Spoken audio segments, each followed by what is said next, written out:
Now to the government shutdown in Washington. It's now threatening vital nutrition services for families right here in Wisconsin. The WIC program serves nearly 60,000 families statewide, providing grocery subsidies and health screenings for pregnant women, new mothers, and children. Federal funding is set to expire soon, but the White House is reallocating resources to keep benefits flowing through this month. Wisconsin lawmakers, though, are preparing for potential funding gaps starting in November. That's a lot of households, a lot of families who wouldn't be able to eat, wouldn't be able to survive without the subsidy. Representative Maya Dev, who you just heard from, has introduced legislation to provide state funding to replace federal dollars if the shutdown continues.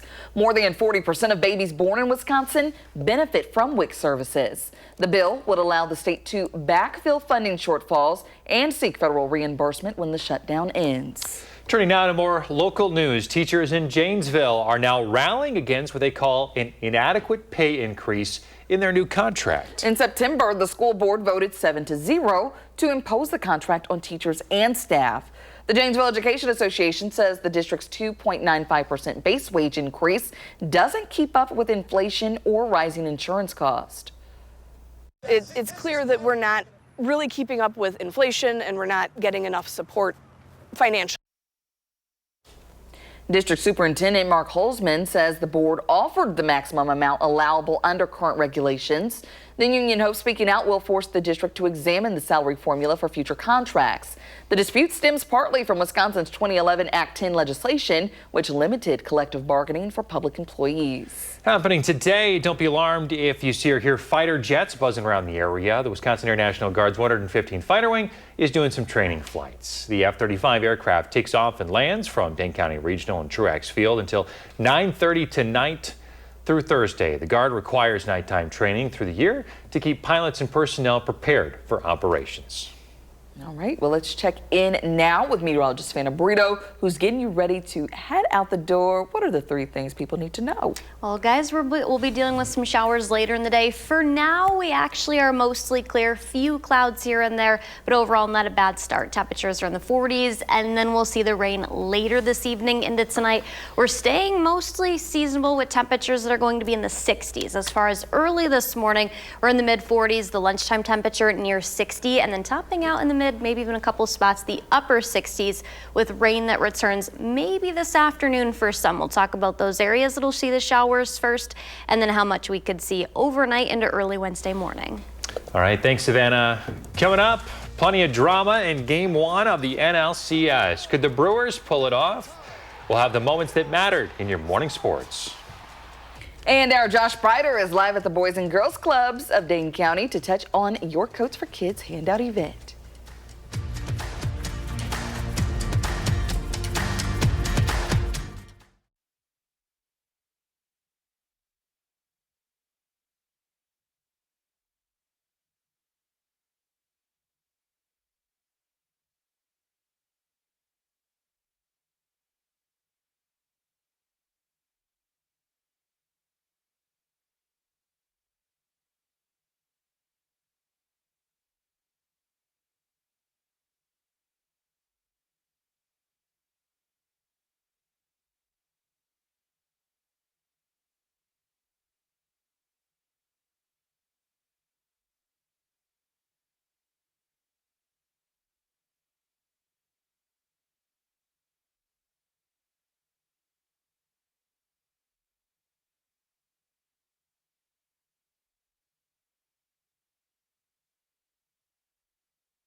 watching News 3 Now this morning. Moving forward. In the 608 this morning, we're in the process of sorting through all of the donations that you made for our Coats for Kids campaign. Our Josh Prider is live in Madison with an update on what comes next. Good morning. Good morning, guys. Yeah, we're getting our first look at all of those donations this morning. Just take a look at this room behind us. We have thousands of coats that our volunteers have been going through, trying to sort through all of the sizes, going through and getting ready for distribution, of course. And we're lucky enough to be joined with one of our folks from the Boys and Girls Club of Dane County, Danielle Burdick. Danielle, good morning to you. Good morning. So we are standing in one of the rooms here, one of your facilities. Looks like sorting's off to a good start. Yes. We have about 4,600 coats this year. So like you said, this is one of the rooms that we have coats in. We have 5 other rooms that we're sorting and getting ready to distribute to the club locations where we'll have our event next week on Friday. And this campaign, it's really in phases, right? We got all the donations, but then the sorting really takes a lot of effort. Yes, thankfully we've had a lot of volunteers that have come and helped us out, and we're still getting volunteers through next week. You can check that out on our website, bgcdc.org. And you can see here at this facility, all of the coats are kind of stacked up by size, because that's what you have to do when you get ready for the distribution event, is get them in the right order. Yes, because we want to be able to hang them on coat racks so that when families come into our locations, they can come and go right to the size that their child or children might need. So then we treat it as like a shopping experience for the families. That is so they get to have that nice experience. So amazing. And, you know, the volunteers, that is such an important aspect of this. I don't think we talk about it enough, because you need a lot of folks to be able to donate their time to make it happen. Yes, because we have other, tests that we're tasked with at this time of year also. So the volunteers that come help it, get it, sorted, organized, and just ready to go. And then on the day of the event, also helping us restocking those shelves for the families that come in is very helpful. So what is the best way for folks to volunteer? I know sorting is going well, but you need more folks next week, the way it looks. Yes. So you can check out our website. That's bgcdc.org. So Boys and Girls Club of Dane County.org. And then there's a Coats for Kids tab, and you can find the volunteer information there. So next week, Thursday, here at 1818 West Beltline Highway, loading our trucks to take to the 3 club locations, and then unloading the trucks at the club locations. And then next Friday, the day of distribution, there's sometimes in the morning and in the evening as well, to just get it ready to go and kicked off and help the families. Yeah, this is a great opportunity to volunteer by yourself, but also maybe getting some of your colleagues together, making it a work thing. You guys see that all the time. Yes, friends, family, just get a whole bunch of you. A lot of, companies offer like volunteer days off, sign up for that, help us out for a while, and, go home on Friday feeling good about yourself for the weekend. Yeah, I mean, you guys have to be feeling great. We almost reached our goal. You guys are still going through some new coats, so it looks like we might get close. Yes. I think we're going to hit our goal of 5,000 coats this year for families in Dane County. Love to hear that. Yes. Awesome. Well, Danielle, thank you so much for your time this morning. We appreciate it. Yes, and thank you. Yes, and if you'd like to learn more, I have those links that Danielle was talking about up right now on channel3000.com. We still need your help, so volunteer, and we're going to make a difference here in Dane County come next week, guys. Boy, that is fantastic news to hear her so optimistic about us hitting those 5,000 item donations. That would just be wonderful to hit that goal again. We raised the bar this year. Yes. So it'd be great to hit that. Josh, thank you. Remember to let Josh know what inspires you in the 608. You can reach out either on social media or email us at inthe608@wisctv.com for a chance to be featured. All right, Savannah's got your forecast. Hey, Savannah. Hey guys, we're mostly clear for the time being. Madison and especially areas south and northeast. A little bit of cloud cover moving in for areas west. We won't see the showers until the late afternoon at the earliest. This is about between 3 and 3:30 p.m. Still areas near Vrokel, La Crosse, Black River Falls, Camp Douglas may be getting into Prairie du Chien and Platteville across Grant County at that hour. But I think for most of us, that'll hold off for sure for western Dane County and areas north until closer to dinner time, maybe even as late as about 8 to 9 p.m. So later this evening, that's when we're going to have an active radar, and that'll continue into early Wednesday. There will be pockets of heavier showers. This is about 3 to 4 a.m. Wednesday morning, and then continue into the mid to late morning. By lunchtime, all of us are pretty much going to be dry, dry, but you can see a lot of that cloud cover hanging around for the majority of tomorrow, and then additional rain chances in by Thursday morning. It's mainly going to be west of Madison at about 6:30, and we'll see those showers ramp up by mid to late morning and continue into the early afternoon and maybe even up until the evening hours close to dinner time on Thursday. So tonight into tomorrow is going to be active, and then another chance of rain through the day Thursday. It's not done yet. We still have some more showers in for Friday and Saturday. This rainfall is from the system that we're going to see later tonight into early tomorrow. Most of us are picking up at least a tenth up to a quarter of an inch, but there will be areas that are closer to half an inch, maybe even 3/4 of an inch, basically where that heaviest rain is going to track. And I do think that'll be across the city of Madison, Lone Rock, Viroqua, and then up north across Black River Falls and near Camp Douglas. Those areas really could use the rain. Really, everyone nearly is sitting abnormally dry. Southwest of Dells, good stretch all the way down to southeast of Prairie du Chien, most of Dane County, some of western Jefferson County, and then abnormally dry conditions southwest of Janesville, Monroe, so parts of Rock, Greene County as well. Those areas could use the rain the most, and I do think those places and the majority of southern Wisconsin will see about half an inch of rainfall at least over the next several days, and that will continue into parts of Saturday too. That next cold front over the weekend, that'll really drop our temperatures 69 Saturday all the way down to 59 on Sunday. So that'll be the better day. Yes, it'll be cooler, but mostly dry conditions will return for the second half of this upcoming weekend.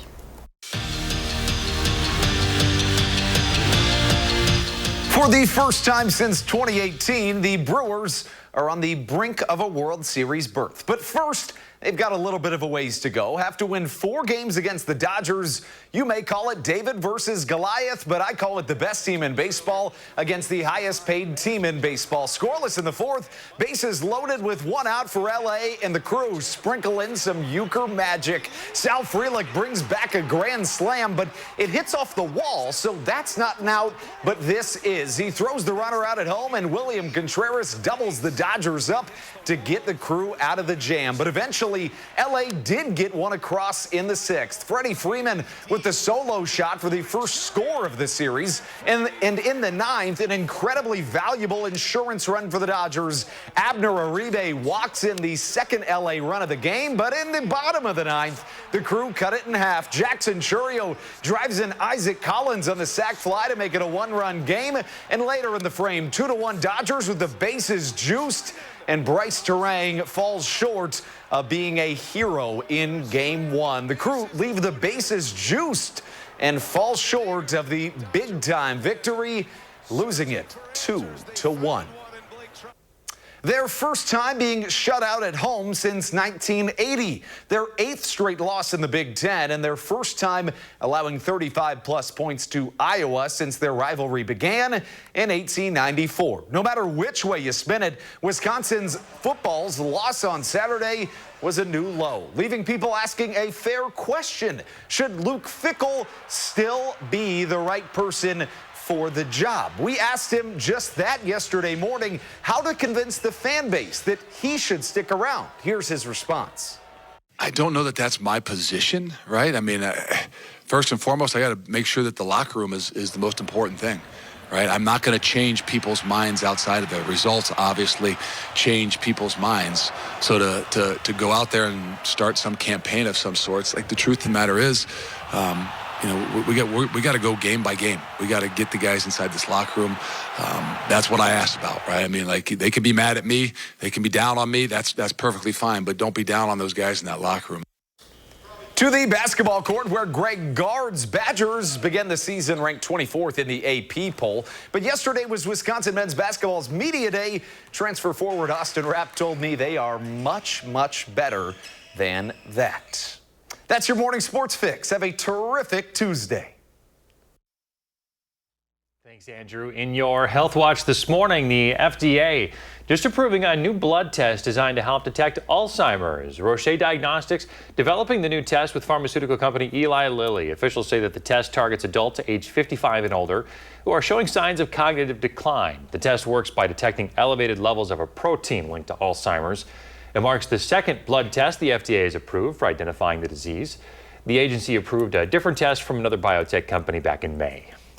And there's new progress in the fight against prostate cancer. A Flinders University study identified 2 enzymes in the body that cause cancer cells to grow and resist treatment. By using medications that block those enzymes, researchers say they were able to boost the effectiveness of prostate cancer treatment. And still ahead, get ready to rock. Young people with Verona Area Community Theater are taking the stage this week, showcasing their talent and high energy. Stay with us for a live interview with 2 of the actors. Also ahead in our next half hour, the new historic peace deal in Gaza is being felt worldwide this morning. Ahead, why many Madison area communities are hoping this new deal can help end the divides here at home.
And then Shane will ask what it's like performing alongside a live band made up entirely of, very young musicians, and what that process has been like for you. And yeah, what's your favorite song to perform maybe for you guys? Okay, yeah. And then we'll ask the when, where, and how can people get tickets. Okay. For the favorite song, are you gonna ask both of us? I was gonna ask Kate. Yeah. Yeah. Perfect. All right. So you guys will look at me when we talk. You don't have to look at the camera, so no worries there. But we will be out to this camera first, so if you want to look, then that's great. Can you do can we turn our mics on first, actually? Sorry, I completely forgot. Forgot to tell you to do that. Yes. That would have been really bad. Okay, we have about a minute here. Could you do your first name, last name, count to 5? Shane Saniza. 1, 2, 3, 4, 5. 1, 2, 3, 4, 5. All right. How are they sounding? Okay, you guys are good. Great. Great. All right. We have probably about 30 seconds here.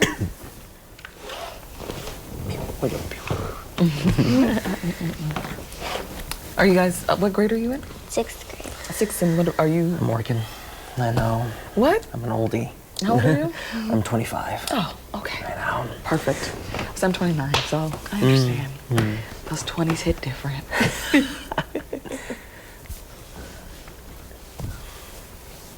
Well, you look, I thought you were a student, so there you go. Thank you. The youthful look. Skincare.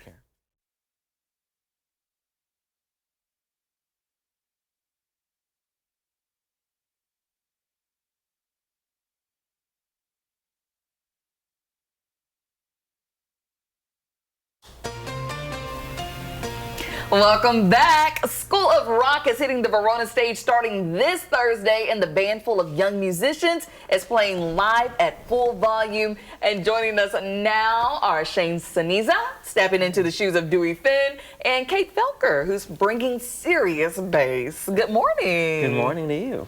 Yes. So, first of all, for those who aren't familiar with School of Rock, can you give us a little bit of background? Of course, yeah. School of Rock, led by the amazing Jack Black in the movie, is about Dewey Finn. He's sort of down on his luck, wannabe rock star, who just got fired from his job. His band kicked him out, and he stumbles upon this teaching gig, sort of accidentally, and discovers that the kids he's teaching have some musical talent. So he kind of brings them together, bands them together, and sees that he can maybe work with these kids to make his dreams come true. And this is perfect, especially with you being a little bit older than most of the kids involved. So what has it been like getting into that role made famous by Jack Black? It is a fun challenge, is what I'll say. Jack Black is so full of energy, and trying to embody him is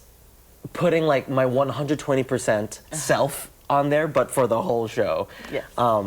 But it's so fun. It really is. Yes, I love that. And Kate, you're playing live bass on stage. So what's been the most exciting or challenging part about that?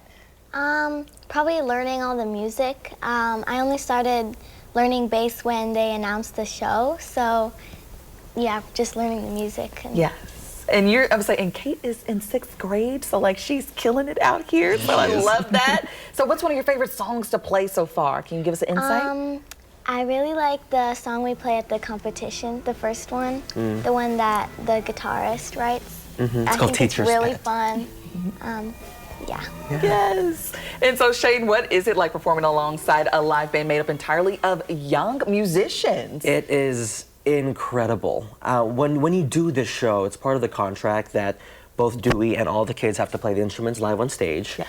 And I can't even put it into words. I'll never forget our first band rehearsal where all the kids, they came prepared and we did the song, and I really did feel like Dewey in the moment. I got so excited to just work with this talent.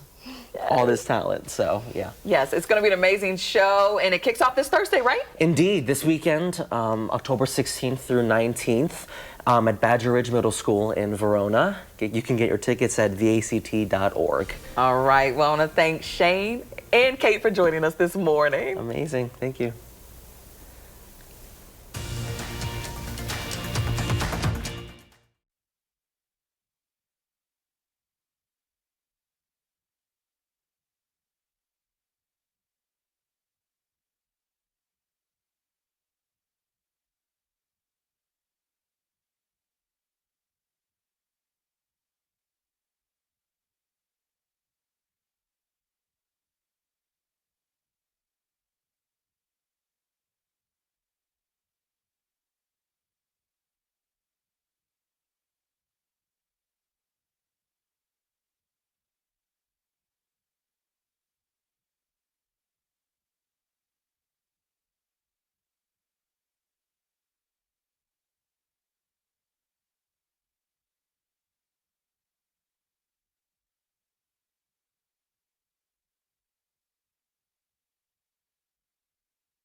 This morning, local reaction as the Gaza conflict winds down. Hope, relief, and what's next for the affected communities. Plus, are you planning a trip soon? We'll tell you about an event that can help you skip the long security lines.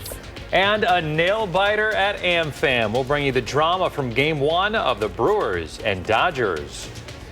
Good morning, everyone. Thanks for tuning in to News 3 Now this morning. I'm Chris Stanford. And I'm Kyrian Lee. Thanks for waking up with us this morning. I'm alongside meteorologist Savannah Brito. Good morning. Happy Tuesday, guys. Yes, happy Tuesday indeed. Savannah's happy. Your Bears got a clutch win last night. Got the orange nails, the navy dress. I know, orange and navy. Very subtle. I like it. Let's see. Now, even you supported a little bit this morning. He had it for the Brewers. Oh, is that what? Oh, that's right, because that's what we're going to get into. If you were watching last night, the Brewers are playing for a chance to go to the World Series, and Game 1 of the NLCS was filled with plenty of drama. It sure was. Fans at AmFam ready for a big win. Let's see if the Brewers could get it done. No score, top of the fourth, one out, bases loaded for the Dodgers.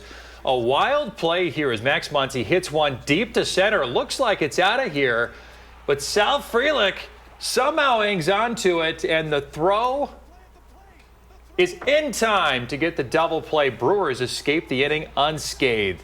Top of the sixth now, Freddie Freeman hits one a mile high to put the Dodgers on the board. 1-0 Dodgers.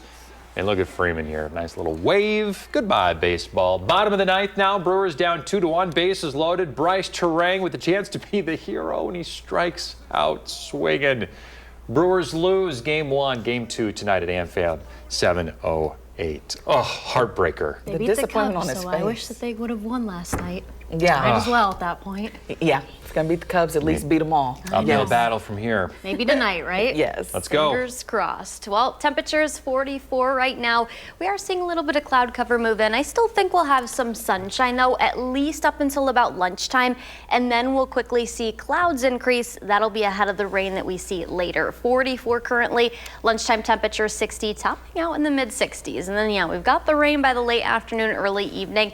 And that'll continue for the morning parts of tomorrow, and then more rain Thursday, Friday, and Saturday. We'll time all those showers out over the next several days, coming up a little later, guys. Savannah, thank you so much. We'll check back in just a little bit. Sounds good. Now to our top story this morning. A Richland County man faces murder charges following a death investigation. The investigation began September 29th after deputies from the Lafayette County Sheriff's Office found a man dead in a rural area. Investigators say a physical fight happened 3 days earlier involving the victim. This morning, Judd Frazier is now facing criminal charges of felony murder and possessing a firearm as a felon. That investigation led to Frazier's arrest. He is being held in the Richland County Jail. Also this morning, we're learning more about a multi-hour standoff in Lafayette County on Sunday night. Deputies responded to reports of a disorderly, possibly armed man near Main Street and Temple Avenue in Benton. When deputies arrived, the man went back to his home on Galena Street and refused to cooperate. Multiple agencies, including Hazel Green and Galena Police, responded to help. The standoff ended about 7 hours later with no injuries. It is unclear what charges the man might face. This morning, one person recovering after being injured in a fight at a bus stop here in Madison near Bree Stevens Field. It happened on the stop at East Washington and Peterson early Saturday morning. Police were originally called for a report of a fight. When they got there, though, one person resisted arrest and was taken to the hospital. Officers say the 35-year-old was medically cleared before being taken to the Dane County Jail. That person faces charges of resisting, disorderly conduct, and bail jumping. Turning now to the historic ceasefire in Gaza. This morning, 4 bodies and the last remaining living hostages have returned to Israel. Meanwhile, in Gaza, officials have released nearly 2,000 Palestinian prisoners. Families seen swarming Gazan aid trucks that are now entering the city. However, the path to rebuilding Gaza will take a great deal of time and could be one of the hardest tests for the Middle East. Experts say it could cost $53 billion to rebuild the region. This morning, it's unclear who will pay for it, though. What else is unclear? Who will contribute to President Trump's plan for an international security force in Gaza? Back at home, Palestinian and Israeli community members in Madison are expressing relief as the Gaza war appears to come to an end. The conflict deeply divided local communities. But now many are choosing to move forward with hope.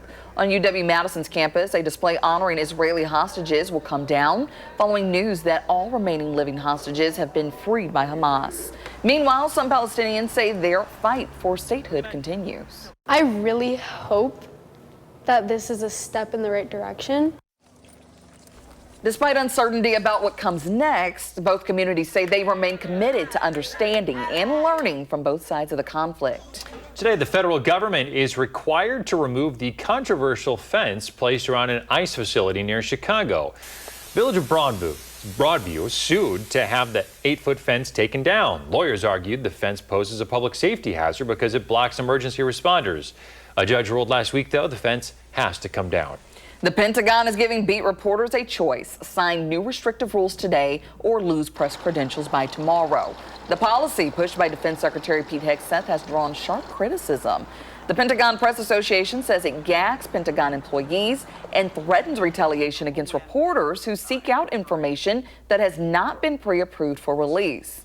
Despite the policy, editors and reporters vow to continue covering the U.S. military with or without credentials. Major outlets including CNN, Reuters, the Associated Press, the New York Times, the Washington Post, the Atlantic, and NPR say their journalists will not sign the new agreement. Turning now to some more local news. This morning, all poultry shows and swap meets in Jefferson, Waukesha, Walworth, and Rock counties have been suspended. DADCAP suspending these events after bird flu was found in 2 Jefferson County flocks and most recently in Racine County. That discovery made in a backyard poultry flock, which was culled to prevent the spread. DADCAP is now urging all livestock owners to put strong biosecurity measures in place, like quarantining new animals for 30 days, disinfecting equipment regularly, and more diligent hand washing. And a faster way through airport security could be just an appointment away. Starting today, travelers can enroll in TSA PreCheck at Dane County Regional Airport. The event runs through Friday with appointments from 9 to noon and 1 to 5 in the Skolt Conference Room between doors 1 and 2. Enrollment costs $77 for 5 years of TSA PreCheck benefits, and families can save $15 per person when signing up together during this event. It's open to U.S. citizens, nationals, and permanent residents. You can save time by completing your application online, then bring your ID and fee to your appointment. This morning, 3 people are dead after a nor'easter blew through parts of the East Coast. Along the Jersey Shore, the National Weather Service warning of widespread roadway flooding. The storm also disrupted air travel at several airports in the Northeast. The coastal storms call a nor'easter because winds blow from the northeast and push water toward the coast, which causes beach erosion and flooding. Bundle up and tune in. The First Warn Weather Team is getting you ready for winter this Wednesday at 6:30 p.m. right here on WISC TV. Hear the latest winter outlook for southern Wisconsin, featuring research from a renowned UW-Madison atmospheric sciences professor. His insights might have you shivering a little less this season. And it's just enough change that in certain locations like us, fairly sensitive to those changes, we're seeing less snow and less frequent visitations by really bitterly cold air. You'll also hear more from the National Weather Service, including warnings why bitter cold and heavy snow are becoming less common, and tips on how to keep your pets safe this winter. Again, that's this Wednesday at 6:30 p.m. right after News 3, now at 6. All of our team contributed, including meteorologist Savannah Brito. Yeah, she sure did. Did you talk about how beautiful the snow is? Was that the angle? No? You loving the snow? I mean, if you don't have to do anything outside, can't complain. But if you have to drive in it, work in it, step outside, that's when it gets a little messy. We're at 44 right now. We're not tracking any snow in the forecast, but some cloud cover and then rain. That'll be the precipitation that we see later in the day. 9 a.m. we're up to 51, 60 the lunchtime temperature, and then we see a lot more cloud cover move in by mid to late afternoon into the early evening. And then after dinner time, that's when we're tracking shower chances, at least for Madison and then areas east a little bit later. We'll talk about how much we're going to see tonight into early Wednesday and time out additional showers later in the week. Sounds good. Thanks, Savannah. 6:39 on your Tuesday morning. Oh, we're taking a live look inside somebody's closet? What? No. We are about to distribute all of those coats that you guys donated for our Coats for Kids campaign. We'll have some opportunities for you to help out when we come back.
watching News 3 Now this morning.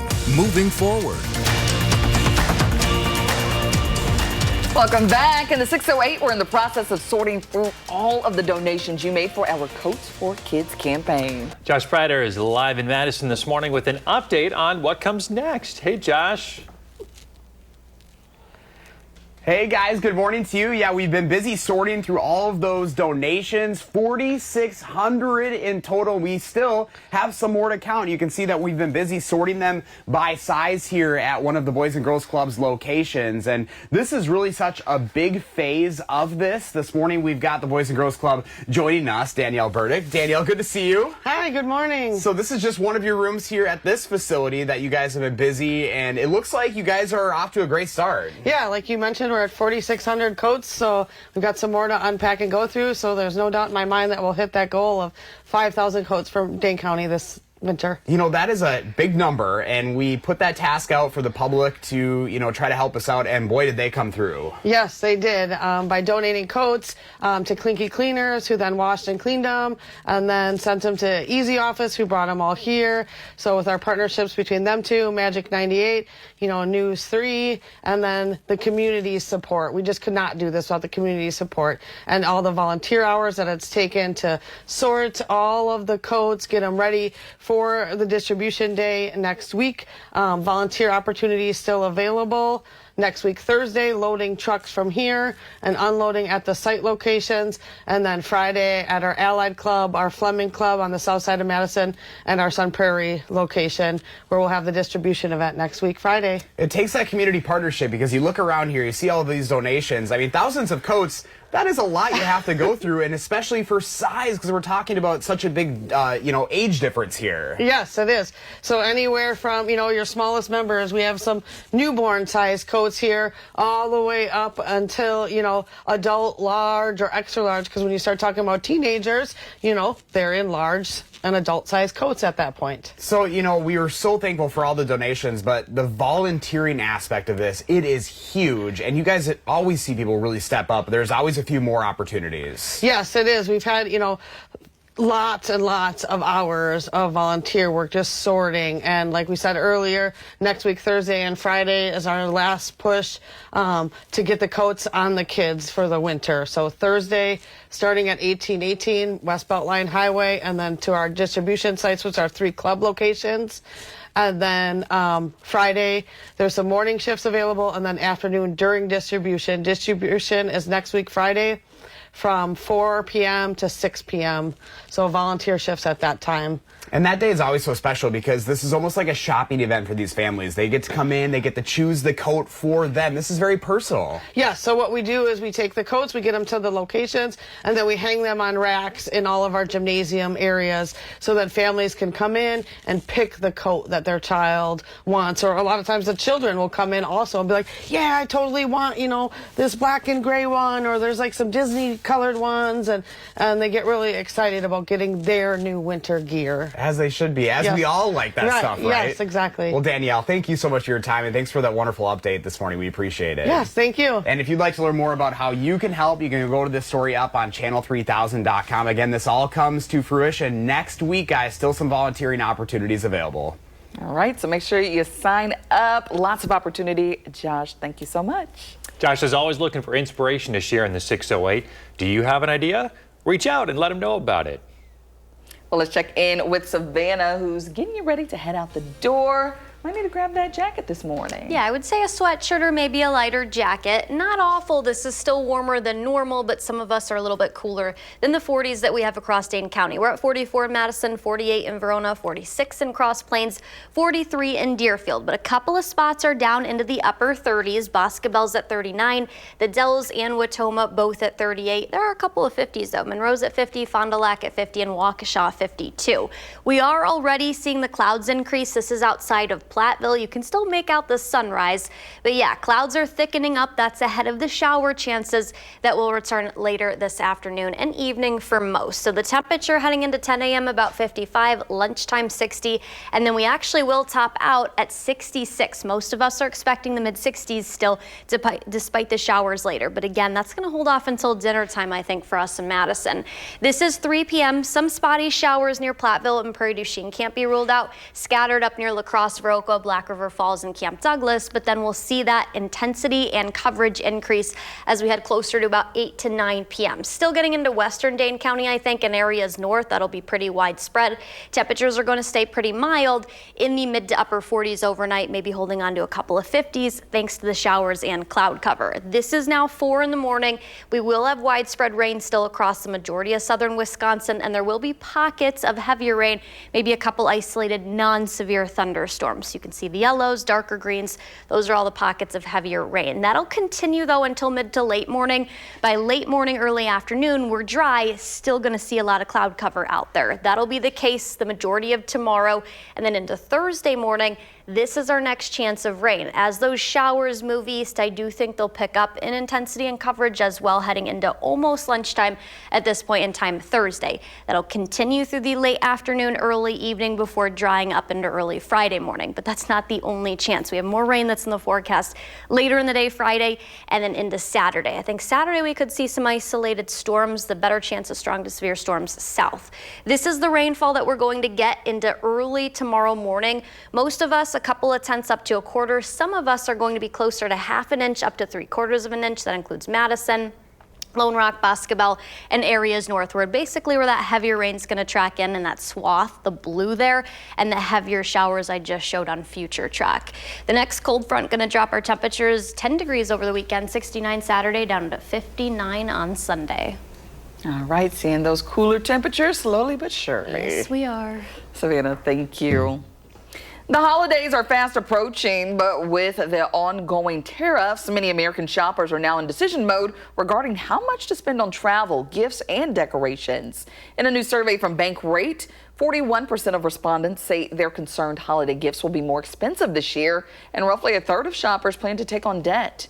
The survey also found fewer people are planning to travel during the period between Thanksgiving and New Year. We see that only 21% of U.S. adults are planning holiday travel this year. Last year, it was 27%.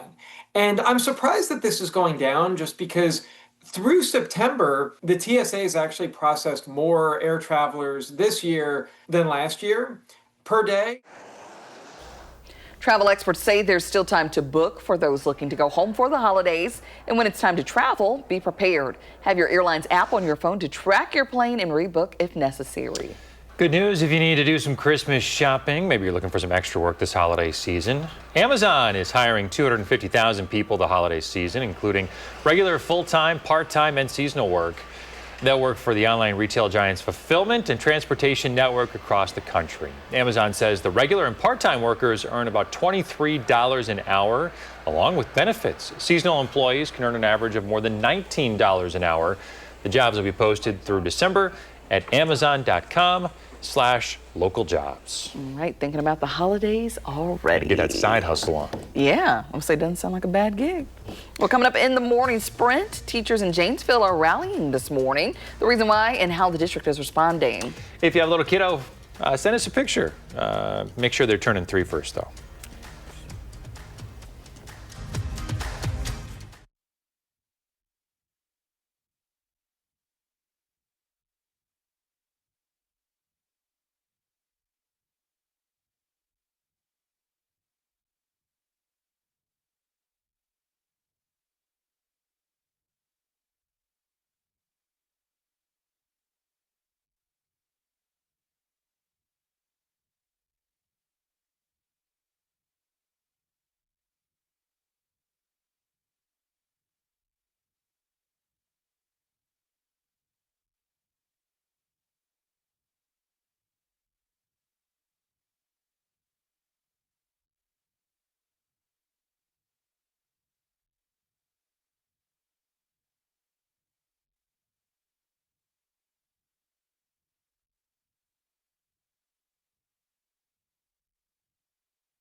6:54, time for the morning sprint. This morning, a Richland County man faces murder charges following a death investigation that began September 29th.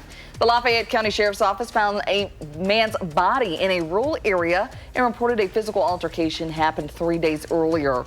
As a result, Judd Frazier now faces felony murder and felon in possession of a firearm charges. We're learning more about a multi-hour standoff from over the weekend. The Lafayette County Sheriff's Office says the incident started around 7:45 Sunday evening after the caller reported a disorderly man was armed.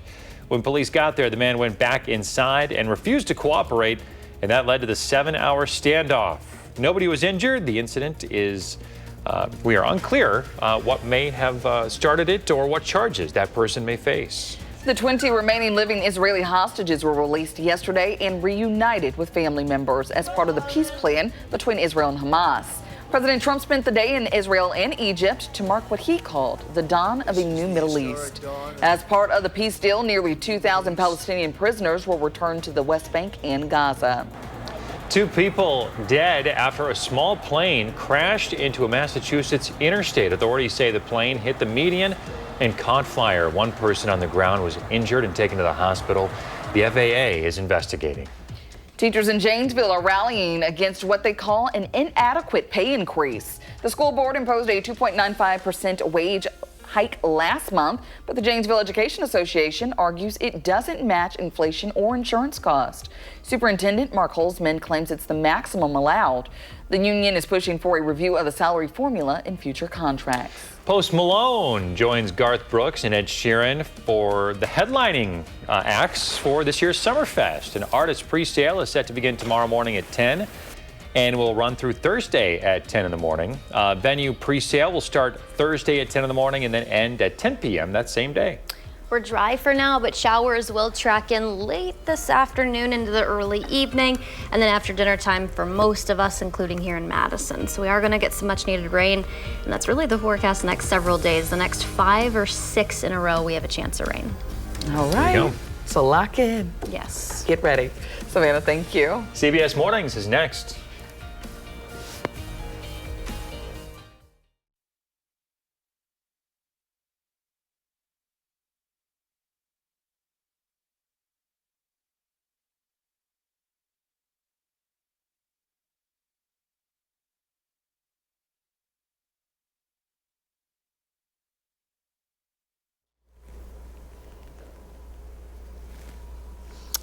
CBS. Yep.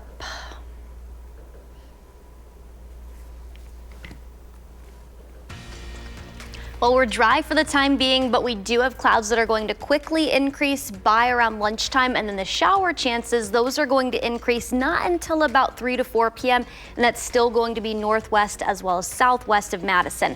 Up near La Crosse, Black River Falls, Camp Douglas, those areas will see the showers after reaching the mid-60s, and then later tonight for us, that's when they'll become a little bit more widespread into early Wednesday morning.